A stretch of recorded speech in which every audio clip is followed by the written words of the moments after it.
Chapter 1. Christmas Morning. I came into this world in 1969 in the charming village of Petrovskaya, nestled not far from Litkarino City in the outskirts of Moscow, USSR. Petrovskaya was a tapestry of history, with its ancient roots stretching back to the 16th century.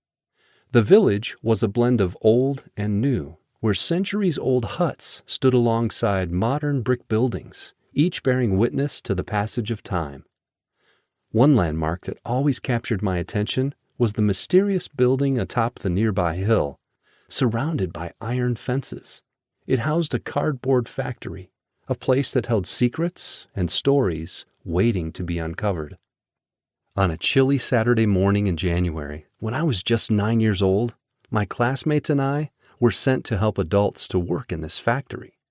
It wasn't uncommon for people, even children, to be called upon to work on Saturdays, but this day felt different, charged with an air of anticipation and curiosity.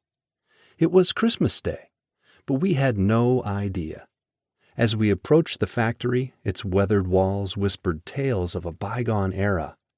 Broken windows and wrecked cupolas added to the aura of mystery that surrounded the place. In addition to the building's mysterious look, our path to the factory back entrance, the front entrance was sealed, wound through a graveyard, where snowflakes danced among the tombstones as if spirits of the past were guiding our steps.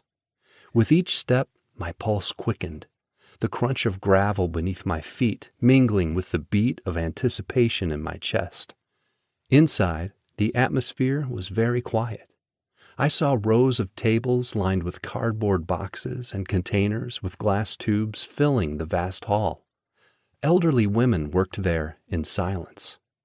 Curiosity got the better of me, and I approached one of the old ladies and asked, "Why is everyone whispering?"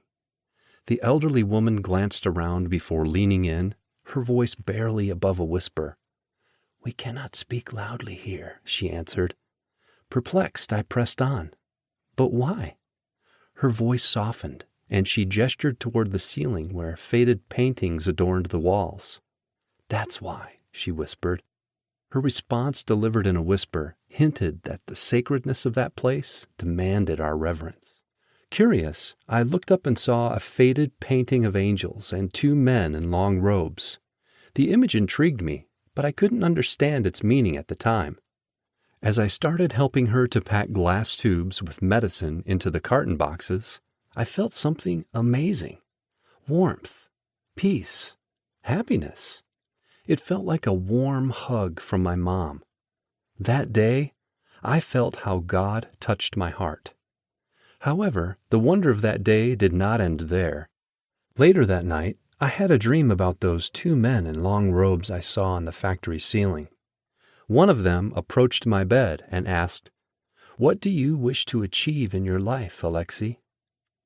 With youthful innocence, I replied, "I wish I knew everything." But the wisdom that followed transcended the bounds of my understanding. He told me that knowing everything in the world doesn't save us. Save us from what? Why do we need to be saved? All these questions stuck in my head for years. In the years that followed, the mysteries of that day slowly disclosed themselves before me.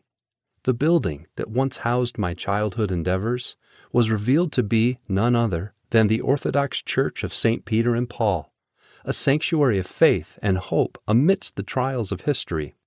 Built a few years before its consecration in 1805, the church weathered the storms of history, enduring the invasion of Napoleon's army in 1812 and the Bolshevik Revolution in 1917.